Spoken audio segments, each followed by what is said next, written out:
Good afternoon and thank you all for joining us in this edition of Business Today. It is the 25th of July 2016. My name is Joy Doreen Bira, and on the show today, today being the 25th of July, it is the African Day of the Seas and Oceans.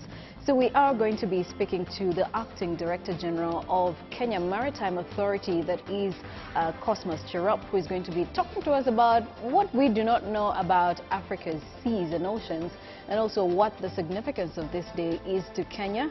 And also we'll be taking part in that conversation on how the blue economies, for which Kenya is a part, are doing today in regard to the different policies that surround the seas and oceans around the world. So do care to join us for that conversation. Also, UNCTAD came to an end on Friday. What are some of the gains for a country like Kenya and generally African economies? What could we have picked out of there? We'll be speaking to some of the stakeholders. KTN's Abiagina as well managed to get a one-on-one with one of the delegates at the conference, and we'll be speaking to them as well. What Mukisa Kitui thinks about Kenya having hosted the United Nations conference on trade and development. So do stay tuned for that conversation. Later we'll speak to one of the senior directors of Trademark East Africa on what Kenya as well as East Africa could have been some of the benefits from the UNCTAD as well. So thank you all for joining us on this edition. Now, our Twitter poll question today is basically about the oceans and seas. How much do you know about the African Day for the seas and oceans? Do you know a lot about it? Do you know enough about it? Do you know very little about it, or do you just not know anything about it? Would like to hear from you as well, but we'll be getting more information about this day later on the show.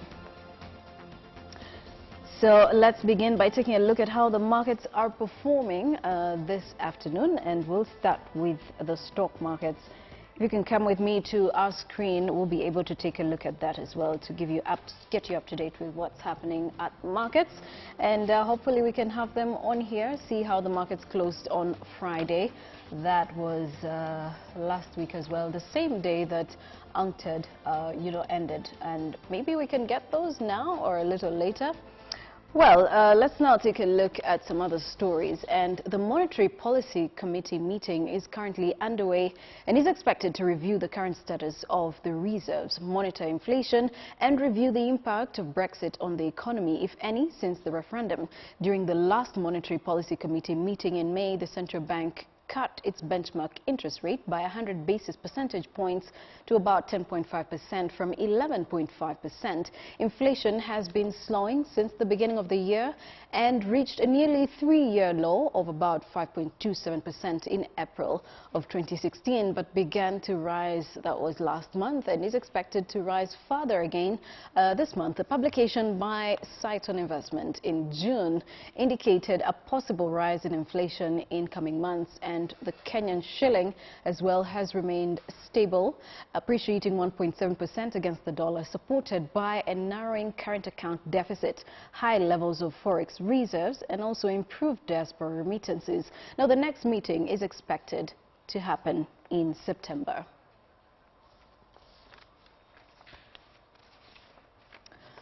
Away from that, let's now focus on the just concluded UNCTAD conference. Negotiators at the United Nations Conference on Trade and Development, UNCTAD, reached a consensus after several stalemates that saw delegates brave the cold night to attain a common ground. Global leaders have agreed to review trade policies in an effort to boost trade and end poverty in the world. The agreement, dubbed the Mafikiano, or a Swahili word to mean agreement, was welcomed by over 5,000 delegates attending the week-long global conference. KTN's Abiagina gives us a recap of the closing ceremony. After enduring a long night of intense negotiations, delegates struck two key agreements, a political accord and a declaration on mutual understanding consensus. I now invite the conference to adopt the Nairobi Azimio. If I hear no objection, it's so decided then. And with no objections, this signified an end to the high-stakes global conference. The Mafikiano, which guides the United Nations Center for Trade and Development's work program, is viewed as a major breakthrough to several global stalemates. The draft Azimio provides the principles we hope will underpin the work of UNCTAD for the next 4 years. And so for the 4 years that I remain President of UNCTAD, we will continue to refer to this declaration by its Kenyan name of the Nairobi Azimio. I, on behalf of the Secretariat, the management of UNCTAD, express our deep appreciation for the very positive spirit in which you have executed work that normally takes much longer than we have had the privilege to have. Nairobi, being the epicenter of the 14th session of UNCTAD talks, is seen as a capital where trade deadlocks are being resolved. Analysts have welcomed the outcome of the conference. The agreement's route for better market access for developing countries to have a slice of the global pie. We've had very resounding success in the investment conference.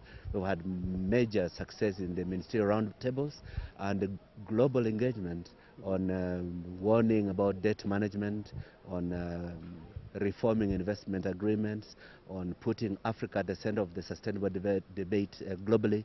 These are major achievements, and of course, as a Kenyan, I'm proud that so many people are saying, wow, this is what Africa is. They say, no, Kenya leads, Africa follows. And the conference also saw concrete progress, including the launch of a new e-trade initiative, the launch of a multi-donor trust fund on trade and productive capacity, and the commitment of more than 90 countries for a roadmap on fisheries subsidies. The adoption of the Nairobi Declaration at the 14th session of the United Nations Conference on Trade and Development, UNCTAD, signifies the vote of confidence that member countries have placed in trying to eliminate barriers to trade to improve trade within the region.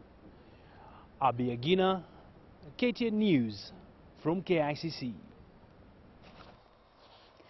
Still keeping it with UNCTAD, the 14th session of the UNCTAD was a boon for businessmen as Nairobi played host to over 4,000 delegates. UNCTAD Secretary General says the event goes a long way in boosting Nairobi as a key destination for high-level events. Nairobi is gearing to host the TCAD conference in August. But let's hear what he had to say about the just concluded UNCTAD.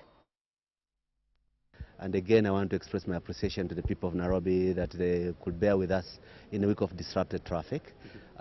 We have done very substantial things, and if you just take stock of actually we exceeded our 7,000 guests that we had expected, and every hotelier in Nairobi is smiling all the way to the bank. For the first time, we've had a major international conference where the hawking community and the small handcraft makers were part of the community. And there has been roaring business, and they attest to that very clearly. I am happy that I've launched in my tenure the first youth forum for UNCTAD, and I hope every 4 years there will be a youth representation. We're happy that the mandate that my organization was seeking has been received. My staff is over the moon because this was the main thing technically that we were coming for.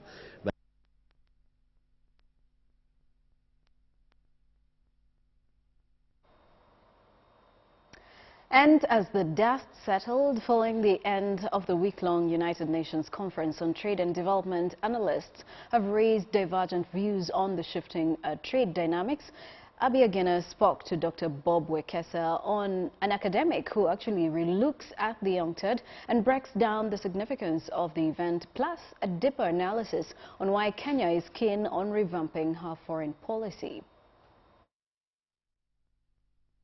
Well, the UNCTAD conference was hosted in Nairobi. A lot of discussions happened, and we now want to get into the finer details on what really was achieved. And of course, we will be speaking to Dr. Wekesa, who is an academic as well as an expert on matters to do with the trade. Many thanks, Daktari, for joining us. And of course, UNCTAD was a big event for Kenya. From a trade perspective, what were some of the key areas of focus for you? I think there were 3 areas of focus from my perspective. One was that we had the Global Investment Forum. The other, which is a major one I believe, was the negotiation for the final document, which will guide the work of UNCTAD for the next 4 years. And the third one, equally important, was the Global Commodities Forum, which talked about minerals, oil, petroleum, and commodity prices of metals, copper, name them, which we have noticed over the last couple of years have been plummeting, and therefore putting many of the developing countries that are highly reliant on commodities for their budgets in a very precarious situation. So I think those three will be the highlights for me. But not to forget the involvement of civil society organizations over these matters. Yes. The agitation, for example, over matters tax, which have a link or a nexus with the investment arena that was touched on. Yeah. Mm-hmm. And looking at these key three areas you've talked about, of course, for Kenya, what were some of the things that stood out for you? I think the first thing that stood out was actually what we may call the low-hanging fruits. Bringing 7,000 delegates into Nairobi is always a plus for in the immediate term. Hotels were packed with the top dollar-paying clients. Mm-hmm. I think there will be many more going for safari. This conference is coinciding with great migration in the Mara. This is a plus, but also, when you look at the setup at KICC, of course it could do better, but it was of international levels. Mm-hmm. I mean, the live streaming of events, the spacious conference facilities, the high level of security that was demonstrated. I think there was lots of logistical support. I gather the government of Kenya actually put in, close to 1 billion Kenyan shillings, from what we gather, mm-hmm. which is a commitment to this international fora, which, elevate Kenya into being one of the countries that can register on the global scene when we talk about countries that can host big signature events. Mm-hmm. Well, we'll be coming back to that UNCTAD conversation. We've got Richard Kamajuko, who is Senior Director for Trademark East Africa, to tell us how we are doing globally when it comes to trade, but also how Kenya and East Africa is performing and what are the policies we need to put in place, as well as that conversation on the East Africa Union trade talks, for which we have a deadline of the 1st of October. How are we doing on that one? But away from UNCTAD for just a minute, 60% of the Dongo-Kundu Southern Bypass construction from the Mombasa port to Maritini is now complete. Now, plans to complete the construction are being eagerly anticipated, as it will join both Kwale and Mombasa counties, and travelers will be able to cross to and from without having to use the Likoni Channel. The contract, which had been awarded to China Engineering Corporation, Construction Corporation, saw a project budget of about 25 billion shillings. Speaking during a tour by a children's home, China's Civil Assistant Engineer Wang said the bypass will reduce heavy traffic experienced on the Nairobi-Mombasa highway, and according to China's Civil Assistant Engineer and Manager, a distance of slightly over 10 kilometers is remaining in order to complete the construction. The burden on the existing Mombasa to Nairobi highway is very big. So after the completion of this project, the traffic volume will be greatly relieved. According to Ernst & Young, EY, despite a relative slowdown, Sub-Saharan Africa remains one of the fastest growing regions in the world. This is reflected in the foreign direct investment FDI levels in 2015, where FDI project numbers increased by 7%. This despite the capital value of projects being down year on year from $88.5 billion in 2015 in 2014 to about $71.3 billion in 2015. It was still higher than the 2010 to 2014 average of $68 billion. Similarly, jobs created were down year on year, but again ahead of the average for the years 2010 to 2014. In 2015, East Africa recorded its highest share of foreign direct investment across Africa, achieving 26.3% of total projects. Southern Africa remained the largest investment region on the continent, although projects were down 11.6% from 2014 levels. The West Africa region saw a rebound in FDI projects by 16.2%, and interestingly, in 2015, the region became the leading recipient of capital investment on the continent, outpacing Southern Africa. Now, let's take a moment and take a look at Africa Day of the Seas and Oceans. And Kenya is today, for the very first time, observing its first African Day of the Seas and Oceans, together with other maritime nations and administrations around Africa. The theme of this year's celebrations is harnessing the blue economy in achieving the African Union Agenda 2063, led by Kenya Maritime Authority. KMA, in partnership with the Ministry of Transport and Infrastructure, as well as stakeholders in the maritime sector, have finalized work on the Integrated National Maritime Policy, which incorporates the African Union's maritime vision and strategy on the maximization of the country's blue economy. Africa celebrated the African Day of Seas and Oceans for the first time in July last year during the African Union event in Addis Ababa, Ethiopia. During that event, African Union member countries launched the 2015 to 2025 decade of African seas and oceans to raise awareness about challenges facing African seas and oceans, as well as highlight the 2050 African Integrated Maritime Strategy, as well as Africa's blue economy. The 22nd Ordinary Session of Heads of State and Governments adopted the 2050 AIM strategy and its plan of action, including a roadmap for incremental implementation of the strategy in line with international maritime law. This strategy includes a framework for action on fisheries and aquaculture, environmental and biodiversity monitoring, marine tourism, disaster risk management, among others. Now, joining us to help us understand the African Day of the Seas and Oceans is Cosmas Cherop, who is the Acting Director General for Kenya Maritime Authority. Thank you so much for joining us, Cosmas. First of all, to Kenyans who don't quite understand this day, how would you explain it to them? Thank you. Before I explain to Kenyans what a day means, first and foremost, I would want to say who we are. That is KMA. Kenya Maritime Authority is a state corporation which was incorporated in 2004. We have been in the industry for the last 12 years. The mandate and the role of Kenya Maritime Authority is to ensure safety of life in the seas, and also security of the ports and ships calling in our ports. The other role of Kenya Maritime Authority is to ensure that there is a level playground for all the players in the maritime industry.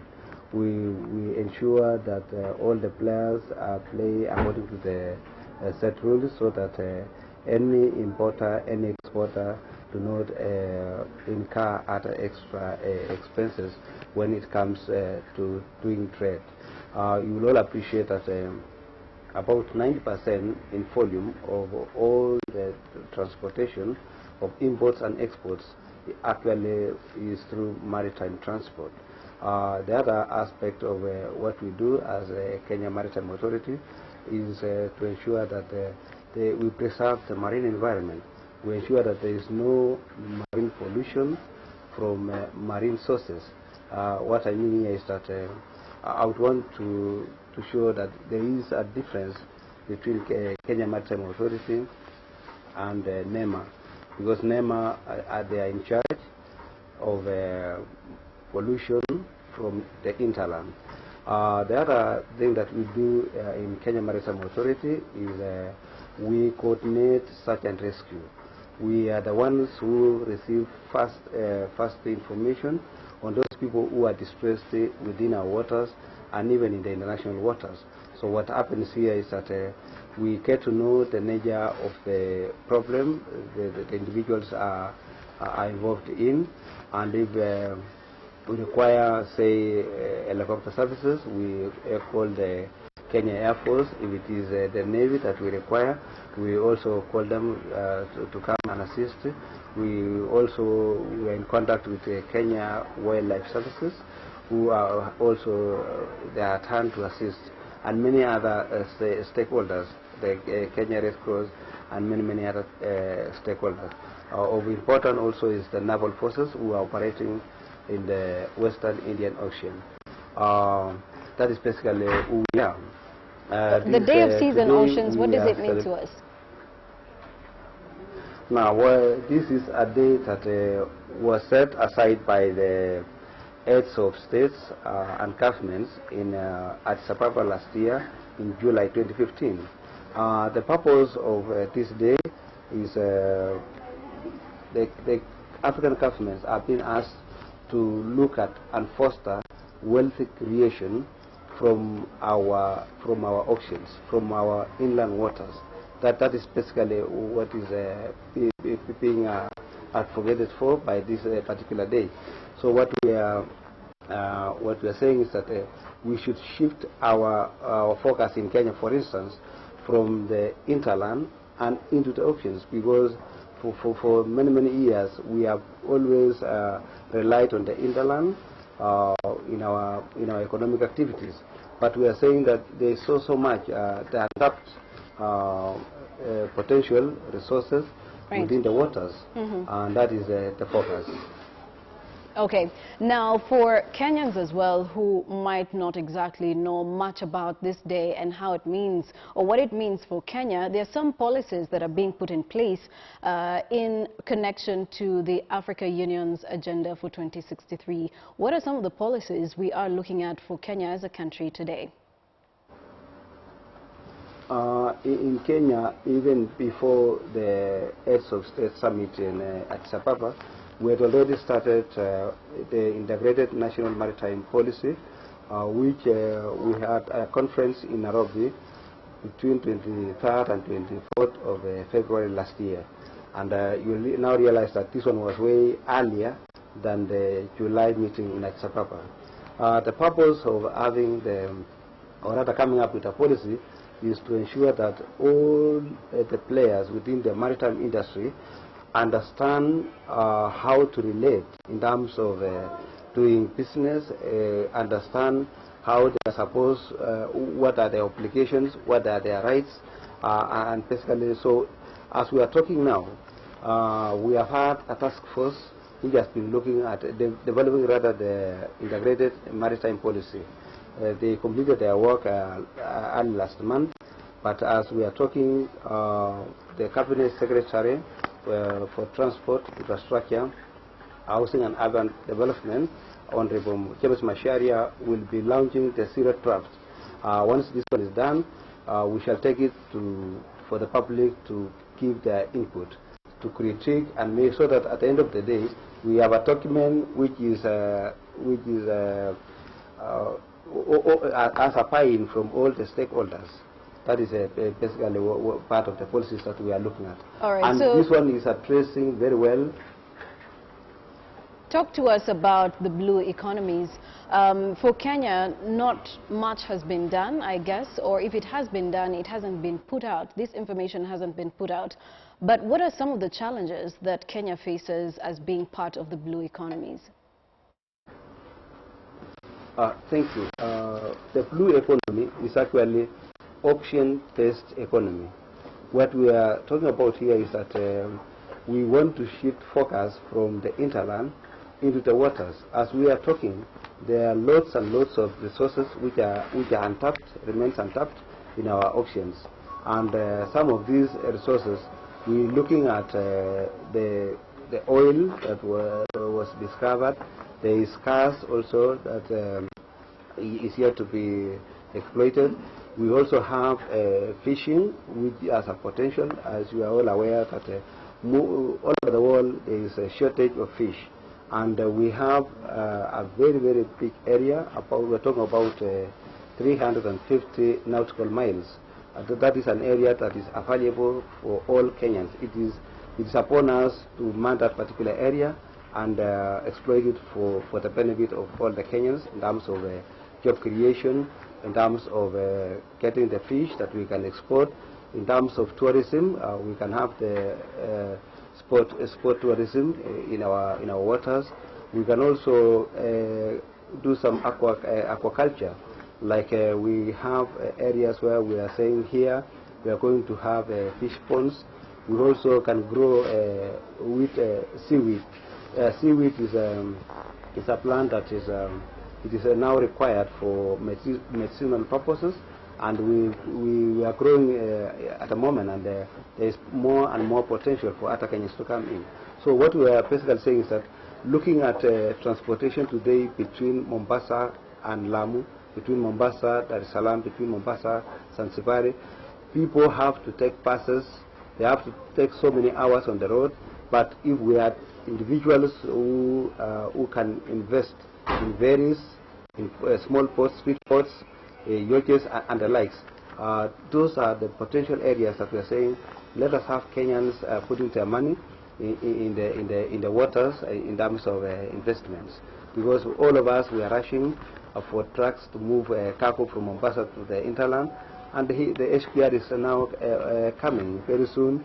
Some of the lorries will be rendered irrelevant for that matter, or rather they will have work but not sufficient enough. So that's it.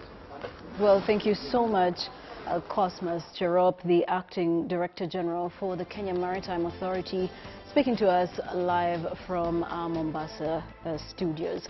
Now, we'll take a short break. More to come. We will be speaking to one of the senior directors at Trademark East Africa on global trade, how Kenya is doing, how the East African community is doing, some of the policies we need to relook at after UNCTAD's conclusion on Friday. Do stay with us.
Yeah, it was an error. It was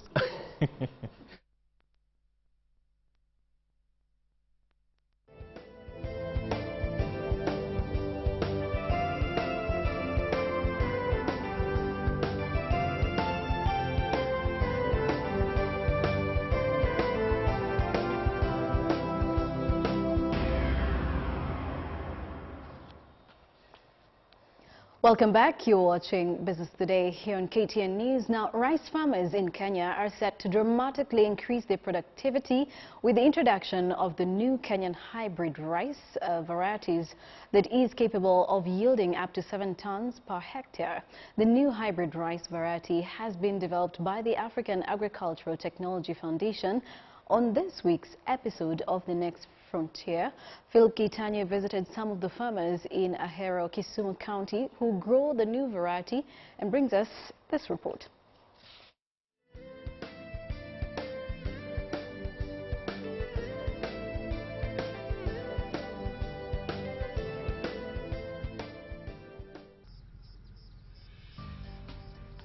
On arrival at this farm at the Ahero irrigation scheme, we find Charles Jumawao, a retired teacher and a veteran farmer who has been growing rice at the Ahero irrigation scheme since 1968.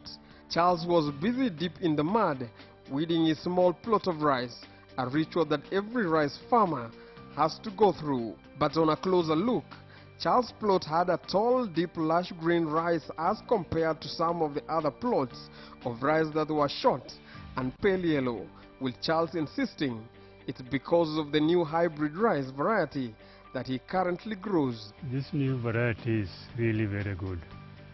It is simple to use, to grow. It is simple to harvest. It is simple to thresh. So everything in it is good, but the others, tailoring, was not very good. Charles now says the introduction of the new hybrid rice is indeed good news to farmers in aero irrigation scheme and comes at a time when rice demand in the country exceeds production, with Kenya heavily relying on importing large quantities of rice to meet the high demand. When I grew this one, the tonnage was high. Maybe let me say I have 2.5 hectares, 5 acres in the olden days, but now it is 2.5 hectares. Per hectare, I got about 50 tons as compared to the 20 tons I used to get the other time. The hybrid rice currently being planted in Africa are either imported from Asia or America. Egypt is the only African country that has developed its own rice hybrid, but with this breakthrough, the researchers believe that smallholder farmers will be able to access high-yielding hybrid rice varieties and enhanced harvests. So we have brought these hybrids closer to the farmers so that they may have a look, they see the difference by themselves so that they can appreciate the kind of hybrids that we develop. Currently, Kenya is among countries that heavily rely on rice imports, with an annual demand of milled rice standing at 550,000 tons, which outstrip the production. It is estimated that Kenya has an annual production of 102,000 tons and imported 420,000 tons in 2015. There is a huge deficit in the country, but with the introduction of this new hybrid variety, this gap might soon be met. As you can see, the trials that we have done, there was a water problem here for 5 weeks, and you can see how they are doing. It means they are drought resistant as well. Global production of rice has also risen steadily from 102 million tons in the 1960s to 490.5 million tons in 2015. Africa has not contributed much to increase production, only 3%, with Asia accounting for 90% of the global production. Hybrids, East Africa came up with 169 hybrids, out of which 20 were selected, and we took these 20 to different parts of Western Kenya, the rice zones. And we at first reached out to 149 farmers by giving them these seeds for trials, and the results was just so good.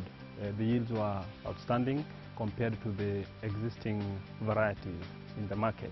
At the moment, Kenya is among the first countries in Sub-Saharan Africa to benefit from this pioneering breakthrough in rice breeding, considering that 2 hybrids are already undergoing national performance trials, while farmers in Tanzania are also likely to get access to the hybrid in 2018.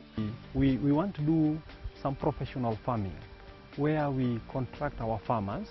Once they have done the production, we buy the produce from them, and we mill it and take it to the market. Yeah, so the market is not going to be a problem again to the farmers that we'll be dealing with. Hybrid rice seeds currently being planted in Africa are either imported from Asia or America. Egypt is the only country in Africa that has developed its own rice hybrid. Kenya will realize its own high-yielding hybrid seeds, boosting production and moving closer to self-sufficiency in rice production. Changing weather patterns due to climate change, farmers in the country have struggled to produce enough crop in the recent past.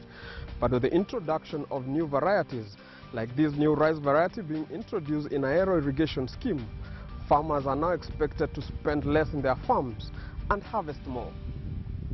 Philip Keitany for the Next Frontier.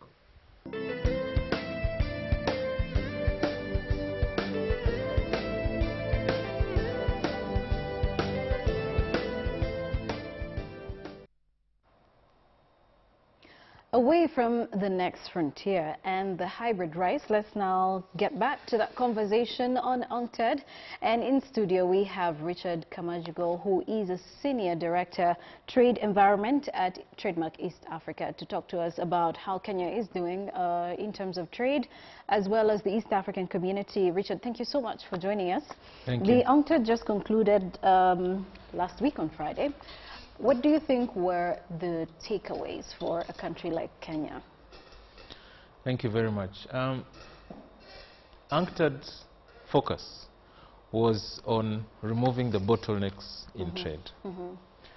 Like, you realize that trade is the most sustainable way of having consistent development by countries, because you can't depend on handouts from the developed countries. And I think in terms of growing trade, Kenya has done exceptionally well. So the talks at the UN, I mean at the UNCTAD conference, for example, bringing in issues of debt management, bringing in issues of tax avoidance and tax evasion, bringing in issues of illicit flows. Actually, what came out was that the illicit flows out of Sub-Saharan Africa over 5 years is more than the aid that has been received. What does that mean? That if that was addressed, then you would probably need less and less aid to come in and support. So self-sustainability would be coming in. All right. A conversation on open borders as well was had during the UNCTAD, and they were saying that there's more opportunity for African countries in case we had open borders. But yet again, that is one of our biggest setbacks as an African continent. You know, it's much easier to travel out of the continent than it is within. And so that conversation as well was ongoing. But do you think anything was yielded out of it? I think when you get a matter on the table, that's the beginning point. For it to be acknowledged, for it to be accepted that it's a problem. But I think if we had to learn, we would need to bring people to East Africa to see that with ease of movement, with faster clearance, it yields results.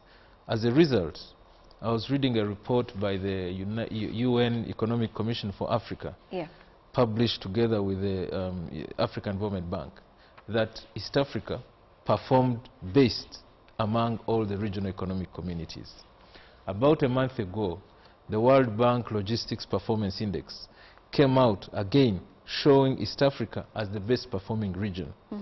And even more important, there was an observation in that report that what came out is that the landlocked countries are no longer the obvious, unfortunate countries that participate in trade.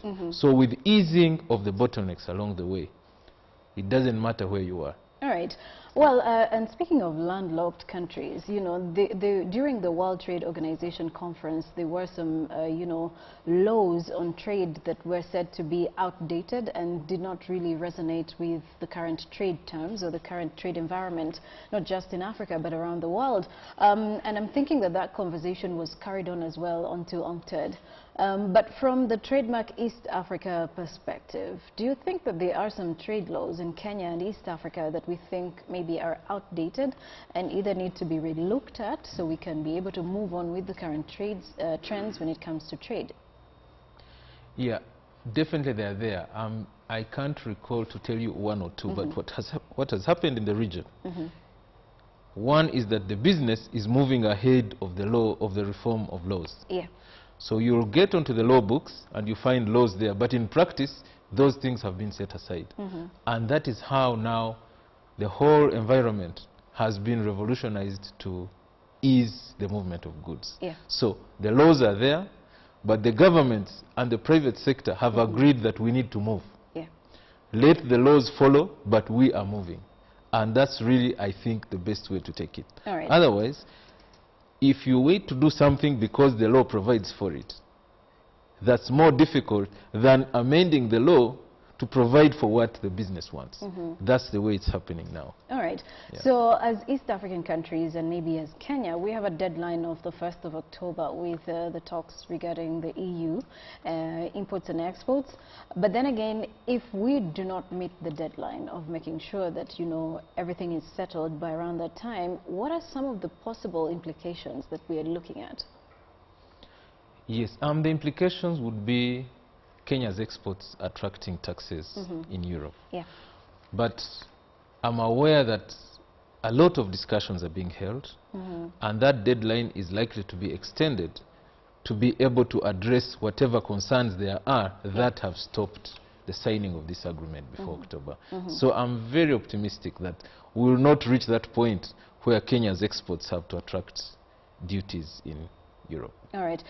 Finally, and very briefly, you know, there was an ASMEU or a deal that was signed on Friday.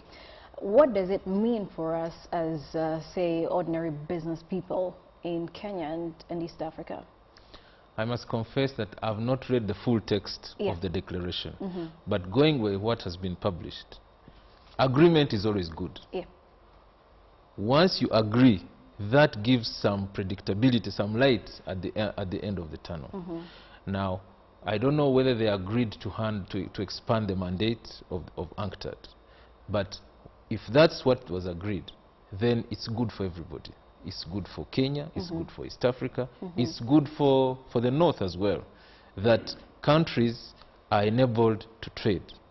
Until now, we've been talking about making trade possible by removing the bottlenecks that happen. Moving forward, we're talking about making trade happen, because making it possible and it doesn't happen is as good as not having changed anything at all. Right. So where we're moving now is moving forward from making it possible by removing the bottlenecks, by making sure the environment is ripe, allows trade to happen, to actually making trade happen.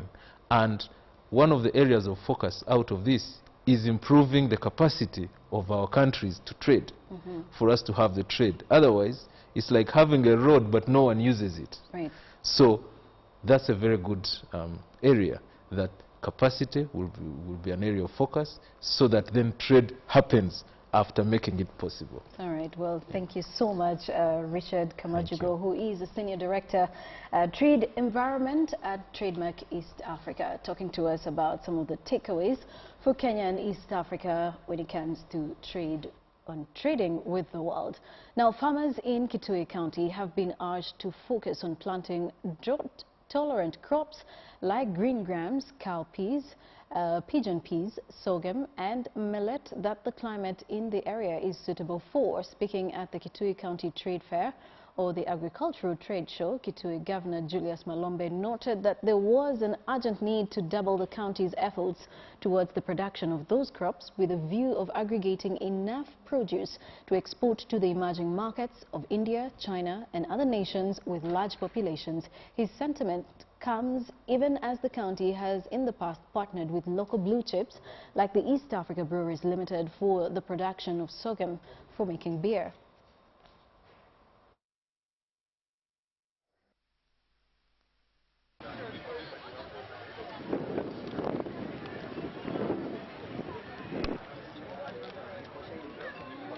Agricultural Show and Trade Fair has continued to offer our farmers, traders, stakeholders and the general public an opportunity to interact and also learn modern farming technologies and explore business opportunities, as well as share experiences that are useful to agricultural development, fighting food insecurity, and enhancing our prosperity in general.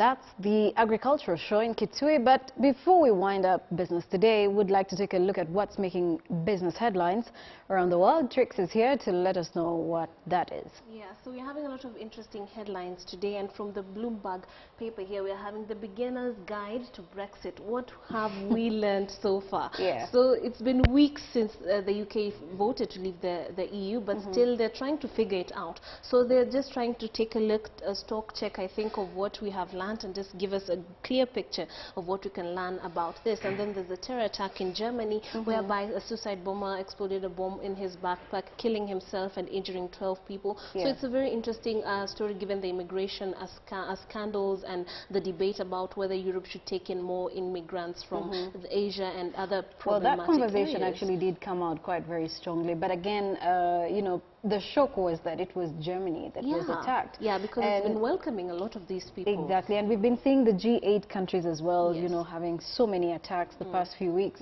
or at least past months, and that could also maybe be a question of, you know, terror is not just meant for the developing world, but it's also hitting the developed world out there. Then UNCTAD is still making headlines and saying the struggle continues as poor countries, as curtains for poor countries, as curtains fall on the UN trade talks. So they're just taking a look at what happened, what the bottom line is, and some of the agreements that were reached upon, and given that they're not so favorable to some African countries. And then here we're having a story on land disputes and how they're actually chasing away or making investors less, you know, less enthusiastic about, you know, investing in some places where land disputes are quite huge, and, you know, dubious sale and acquisition of land. That's sort of like the narrative of whether or not Africa is rising, because, you know, when there was the buzz of Africa rising, a lot of investors were coming into emerging economies or African economies. Then when they got here, they're like, well, it's not exactly as easy rising. as it might seem. So this is one of the big stories for the Standard newspaper. And here we're having the Business Daily, and Japanese Kuala punch holes into Kenya's economic growth model. So they're trying to take a look. Of course, Kenya has been entering a lot of business deals with China and Japan and other countries in a bid to develop itself. And of course, now we are seeing that they're trying to pick out some of the loopholes, some of the holes, some of the things that we're doing. And even though Kenya is one of the biggest economies in East Africa, there's still some things that have to be done in order to help us grow quicker. And then here we're having the Business Insider, and Silicon Valley is so terrified of Donald Trump. They're saying they're not even sure how. I know. They're saying they're not even sure how his policies are going to help technology advancement. And you know, Silicon Valley is home to technology advancement. And of course, they're even questioning how much Donald Trump has used a computer in his life. He's actually called technology and computers a mixed bag. So for someone who is that retrogressive about computer and technology advancement, he's not the right person to help Silicon Valley make it out, or of course develop in terms of policies and things like that. Well, since we're actually out of time, I guess we will save this for Worldview, so we can take a look at what's making headlines in business. But you actually did say that Silicon Valley is terrified of Donald Trump, but not exactly for Malik Obama, rather. He tends to think that Donald Trump is the right president for the United States, which is quite a worrisome thing for him to say. And he actually did talk about Obama's disconnect with his home country. But, well, that's a story for another day. Thank you all for watching, and thank you, Trix, for the updates. We've come to the end of Business Today this Monday. Do join us again tomorrow for yet another edition. But for more, log on to our website, ktnnews.com.